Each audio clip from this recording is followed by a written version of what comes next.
Hi guys, and welcome to another episode of Beyond the Track. We're here at Brands Hatch. The weather again is absolutely gorgeous. We're down here for the Super Touring weekend. As you can see behind me, I've got a Classic MG that we once sponsored way back.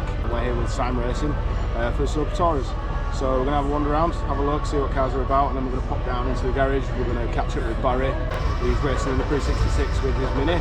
So he's going to give us a little tour around his Mini and a bit more of an insight as to what he does in his involvement with Miller's Oils. Enjoy, guys.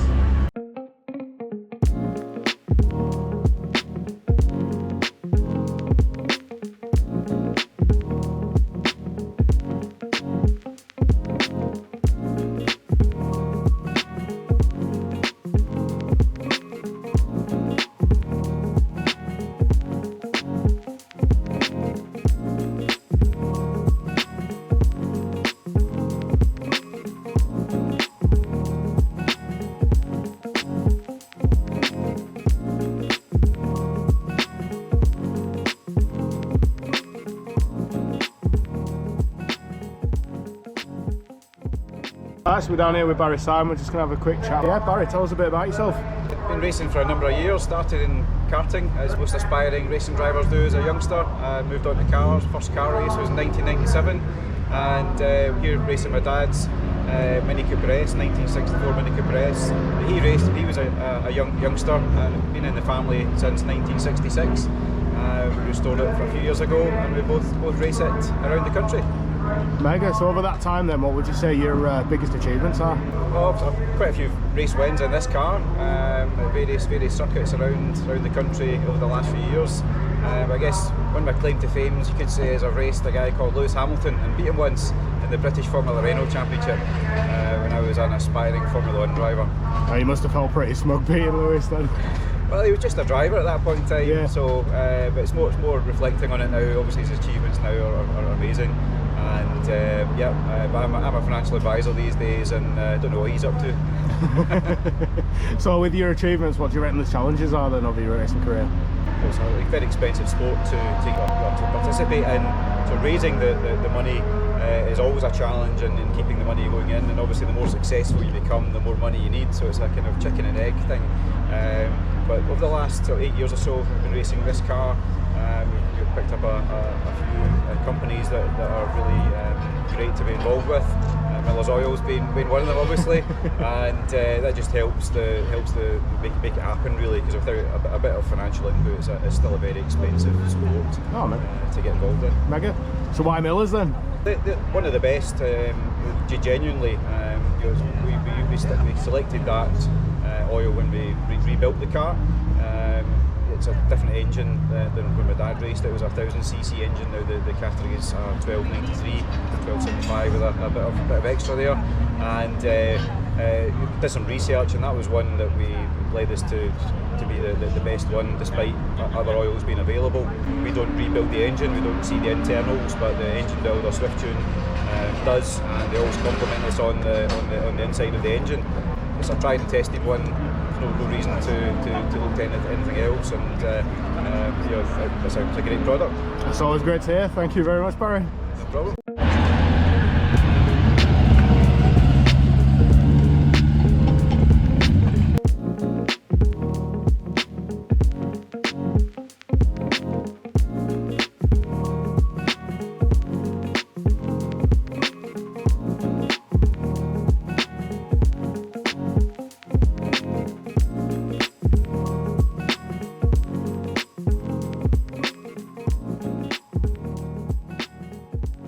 So you just finished your first race, Barry. How'd you feel? Well, it went well.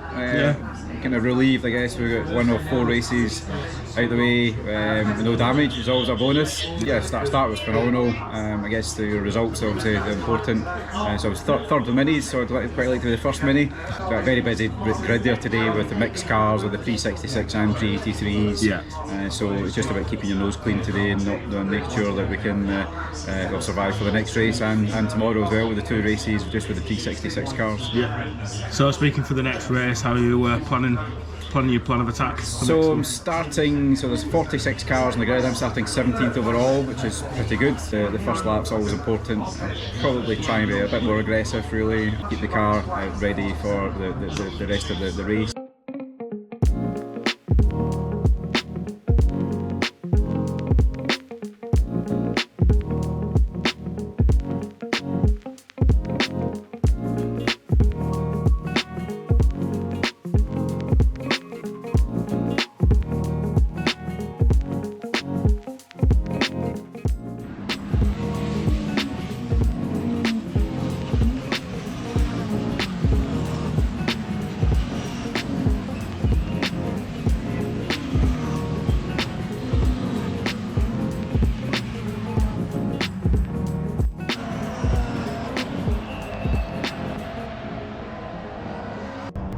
Right, Barry, race 2, terrific day, a nice little push to the end. How do you think it went for you?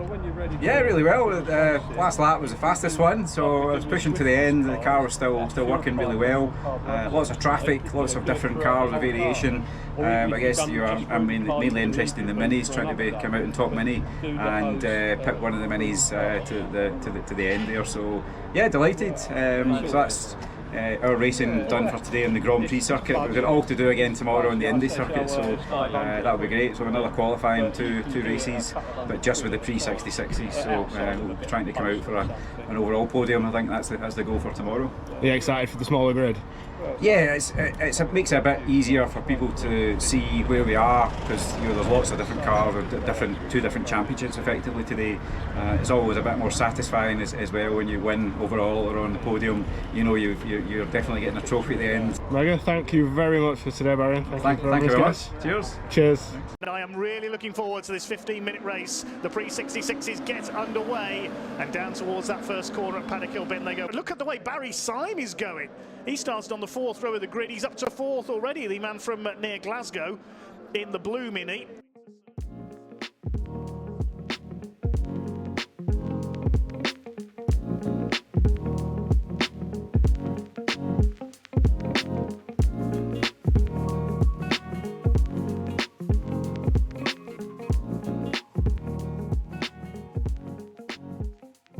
It's 27 cars made the flag. We lost Tim Abbott, we saw there. Barry Sime dropped out as well. I thought he was having problems. He was dropping back. Quite an eventful race earlier this afternoon. Barry, what happened out there? Yeah, you could say that. Well, great start, if I do say so myself. 8th to 3rd. It was a mini weather with the rain. It started to dry up a little bit. It made a little mistake, and some of the faster cars or the rear-wheel drive cars got a run on me. But even more exciting than that was a back marker decided that he didn't like the bit of track I was on, so we made contact. And that was me out the race, so there was a fair bit of damage, and the teams worked wonders. My dad, JJ, Liam, Nick Paddy, a few others to help get bits, because it was basically the front wheel fell off. You've had a very hectic time in the last couple of hours, haven't you? You have. Yeah, it was touch and go whether we go back out. I mean, it doesn't look very pretty over there, but it goes, and we'll see if we can get a great result to finish the weekend. Well, we should expect to see something special from you in this race, and shouldn't we? Watch out for this blue Mini coming through, I think. Well, we've got Joe Ferguson starting off the back, because he's changed drivers as well from the car earlier on. So yeah, I would hope the blue and the white Mini will come through and be knocking in the door of the leaders before too long. Hopefully, I'm certainly got the bit between my teeth. But I say thanks to everybody that helps make it happen. We've entertained some guests from Cancer Research UK and Miller's Oils this weekend, so it's great to showcase what we can do. Obviously racing yesterday as well, but yeah, we'll go out in a high in preparation for the touring car support next month at Croft. We've got a slot in the grid, for looking forward to that. Oh, that's going to be awesome, Barry. Look, thank you so much. I think everybody's probably rooting for you here. Good luck out there, yeah. The inside Grant Williams, well, I was wrong about the Mustang. He hasn't been able to make his way through. And a bit of a lock-up there for Jake Swan as Barry Sime makes up another place. He certainly is the flying Scotsman in this race. Second of the Anglias now, behind Billy Keneally in 3rd overall. And behind them, Barry Sime's closing. His years of experience overcoming the power disadvantage for the Minis. So Jake Swan it is who takes 6th. Barry Sime 7th from the back. Piers Grange drops to 8th. So reflecting on Super Touring Power 2 at Brands Hatch, great weekend overall. The Saturday races with the huge grids of the pre-66s and 83s, and punched above our weight and finished 17th and 16th out of 46 entries. So that was quite satisfying. And Sunday was just on the Indy circuit and only the pre-66 races. So just the cars that we're used to competing with, went a lot better, I guess, relatively. 8th on the grid, converted that to 3rd on lap 1. A bit of moisture on the track. Minis came to the fore, and all was going swimmingly until came across an errant back marker that really got in the way, and we made pretty heavy contact and put us both out the race. So not what you really expect from when you're lapping cars, but it's motor racing, as they say. So we picked ourselves back up. The team did an amazing job in getting the car ready for race 2 on the Sunday. Basically wheels hanging off it. We had some spares, and we got some help from another team, Play Mini, as well. It started 28th on the grid and came up to a strong 7th. but not without its damage again. Unfortunately, a Mustang decided he wanted to have a nibble at the back of the car twice, so a bit of damage on the back as well. So it's been a busy post-Brands period, getting the car repaired. We're almost there, and really looking forward to Croft, and that's the British touring car support. So yeah, can't wait for that. We'll have some more guests from Miller's Oils there as well, and lucky competition winners. Most importantly, the car oil has been changed. We do that after every race, and put in the Miller CTV, that especially made for the Mini, and keeps us, you know, reliable, which is paramount when it comes to being on the track. So yeah, look forward to that, and we'll see how we go.